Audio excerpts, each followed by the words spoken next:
Je m'appelle Falilou Diagne, je suis à la fois producteur et paysan. J'habite Mékhé, je suis le président de l'Union des groupements paysans de Mékhé, organisateur de cette rencontre d'aujourd'hui. Oui, aujourd'hui nous avons organisé la journée nationale de la femme rurale ici à Mékhé, à l'Union des groupements paysans de Mékhé. Mais cette journée marque aussi une rencontre de toutes les femmes du Sénégal, si je peux le dire ainsi, parce que c'est toutes les organisations de producteurs qui sont représentées ici au niveau de ce forum. Le forum revêt un caractère aussi très important pour nous au niveau de l'UGPM, parce qu'il s'inscrit dans le cadre des 30 ans de l'UGPM. L'UGPM organise pour cette année les 30 ans de son existence. Ce qui a fait que on a inscrit le forum de ces femmes-là au niveau de cette rencontre. Alors, cette rencontre aussi, aujourd'hui, revêt un caractère, comme je le dis, très important, parce que ça montre ce que l'UGPM a fait dans le domaine de la production, de la sécurité alimentaire.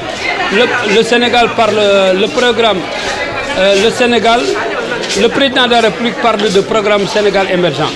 Mais aujourd'hui, l'UGPM, depuis sa naissance, est dans l'émergence. Parce qu'il est dans le domaine de la production, ce qui a fait qu'aujourd'hui, au niveau des 30 ans, nous voulons montrer à la face du monde, à la face du Sénégal et du monde, que ce que nous sommes en train de faire. Ce que nous sommes en train de faire dans le domaine de la production, si vous venez ici, vous allez vous en rendre compte. Venez de faire une dégustation de recettes ici des produits que nous produisons.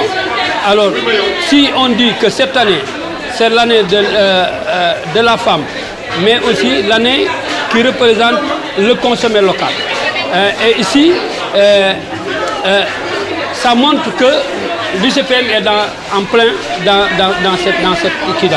Aujourd'hui, si vous voyez les 30 ans de l'UGPM, nous sommes actuellement dans la production des céréales. L'année passée, vous avez vu avec le déficit pluviométrique, l'UGPM a voulu montrer qu'il pouvait s'en sortir avec la production céréale. On en est sorti avec 1 tonne 200 à 1 tonne 500 à l'hectare de 1000 Suna. Donc l'émergence qu'on parle ici, et aujourd'hui, à l'état même où je vous parle, nous sommes actuellement à plus de 50 villages dont chaque village bénéficie actuellement d'un stock de sécurité pour la sécurité alimentaire. Donc, ce qui veut dire que l'UGPM est dans l'émergence. Dans le domaine aussi de la formation rurale, la femme aujourd'hui a montré ses compétences au niveau de ces productions-là. Parce que si vous voyez ce que les femmes ont fait, ça montre que ce que nous sommes en train de faire rentre effectivement dans le programme Sénégal émergent. C'est ça qu'on avait voulu, que les autorités de ce pays-là soient présentes pour constater de visu ce que nous sommes en train de faire au niveau du Sénégal. La présence massive des femmes, c'est qu'elles ont un programme qui s'appelle Nous sommes la solution. Ce programme-là, c'est dans ce sens que toutes ces femmes sont venues aujourd'hui à l'UGPM pour présenter leur programme et montrer à la face du Sénégal qu'elles ont la possibilité de régler ces problèmes alimentaires. Moi, c'est Mme Fatou Bintou Diop. Je suis femme leader au niveau de l'Union des groupements paysans de Mékhé. Je suis coordinatrice Nous sommes la solution au niveau de la zone centre du bassin arachidier. Nous sommes la solution, c'est un mouvement de femmes rurales qui dit non à 3 choses.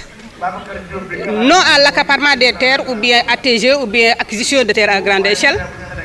Qui dit non au brevetage du vivant et non à l'introduction des OGM, des organismes génétiquement modifiés.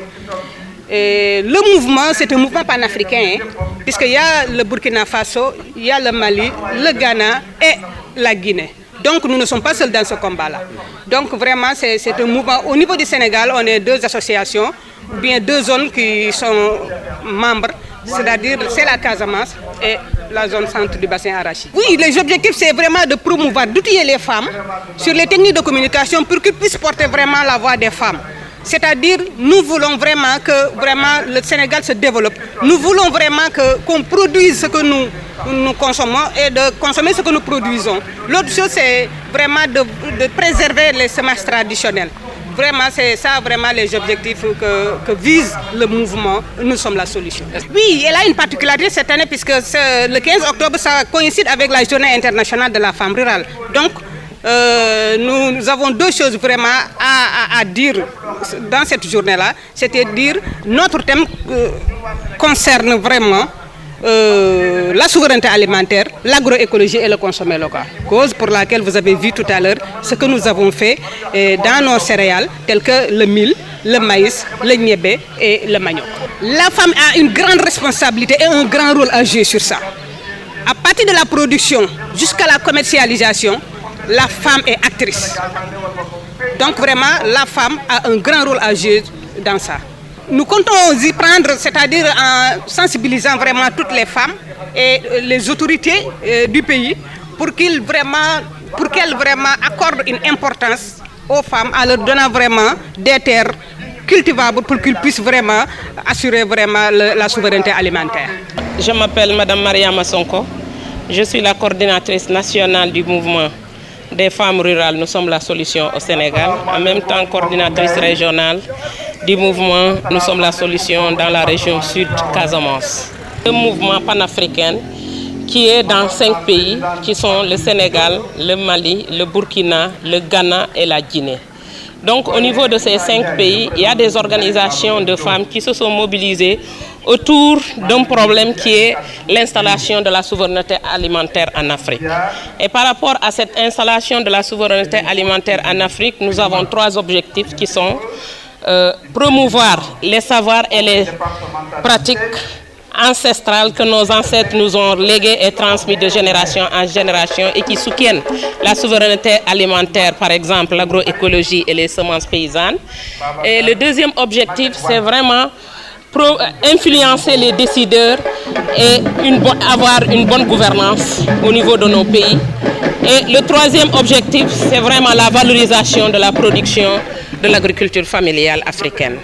Et par rapport à ces 3 objectifs, aujourd'hui, au niveau du Sénégal, nous avons 2 coordinations qui sont la coordination au niveau du Sud et la coordination au niveau du Nord, présidée par Mme Fat Bintou Diop. Aujourd'hui, nous sommes là pour organiser un forum sur l'agroécologie et le consommé local, parce que pour nous, par rapport au savoir et pratique endogène que nos ancêtres nous ont légué, le pilier vraiment c'est le consommé local. Aujourd'hui, au niveau du Sénégal, nous avons constaté que dans nos assiettes, vraiment, c'est des produits importés que les Sénégalais consomment au détriment des produits qui sont produits au niveau du pays.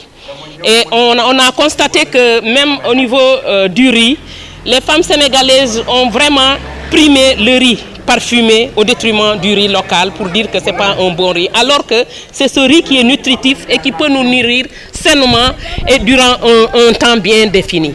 Et aujourd'hui, on a constaté qu'il y a l'apparition de plusieurs maladies dites maladies nouvelles, qui sont dues à l'utilisation des produits qui sont issus de l'agriculture chimique, qui priment au niveau de notre pays. Donc aujourd'hui, notre combat en tant que femmes nourricières, nous avons le droit d'alerter, de conscientiser et de communiquer auprès de nos maris qui sont des producteurs à la base, auprès de nos frères qui sont des décideurs, auprès de nos gouvernants, pour leur dire qu'au moment où nous sommes, nous devons vraiment essayer de revoir la manière dont les comportements que nous avons vis-à-vis à notre alimentation, vis-à-vis à la production agricole. Et que nous, en tant que femmes rurales, nous pensons que dans l'agriculture, partout dans le maillon, dans la filière agricole, vous trouvez la femme qui joue un rôle capital de la semis à la consommation. Donc si cette femme-là est conscientisée, cette femme-là est outillée, cette femme-là est renforcée, on pense qu'on peut trouver la solution. Parce qu'on la trouve partout et c'est elle la conseillère même d'un homme. Quand on dit tel est un grand homme, c'est parce qu'il y a une grande dame derrière. Donc aujourd'hui, nous pensons que nous devons parler partager avec nos sœurs, mais aussi avec nos frères, nos hommes, nos oncles, qui nous soutiennent dans l'agriculture familiale pour vraiment faire une bonne production qui peut nous nourrir sainement et qui peut protéger l'environnement, parce qu'aujourd'hui, nos terres se sont appauvries à cause de l'utilisation de ces intrants chimiques et il y a vraiment l'apparition de plusieurs maladies qu'on ne maîtrise pas. Par rapport à notre challenge, aujourd'hui, au niveau de l'Afrique, les terres où on fait des cultures vivrières sont aux femmes. Donc, la base, c'est d'abord arriver à asseoir cette autosuffisance alimentaire. Parce que les terres rizicoles sont souvent des terres qui sont aux femmes. Et aujourd'hui, par rapport à cette production, nous voulons que les femmes sachent que la production que nos ancêtres faisaient était la meilleure, qui est l'agroécologie. Parce que cette production protège non seulement l'environnement, mais ça protège la santé humaine et la santé des animaux. Et aujourd'hui, nous assistons à la déforestation, à la disparition de plusieurs espèces forestières dues aux produits chimiques, mais aussi à la disparition de la biodiversité qui est due à l'utilisation de ces produits chimiques. Donc nous, en tant que mères nourricières, nous avons le droit d'alerter vraiment et de conscientiser les gens sur les effets que nous vivons et aussi de penser à l'avenir de nos petits-enfants qui viennent, parce qu'aujourd'hui, tout le monde ne peut pas être des bureaucrates. Donc il y a des gens qui seront toujours des agriculteurs et ces agriculteurs-là ont le droit d'avoir de la terre, ont le droit de produire pour se nourrir. Mais si nous continuons dans ce lancer sur l'utilisation des produits chimiques, je vous dis que ces petits-fils qui viendront n'auront pas là où ils vont produire de quoi à manger ou de quoi à survivre.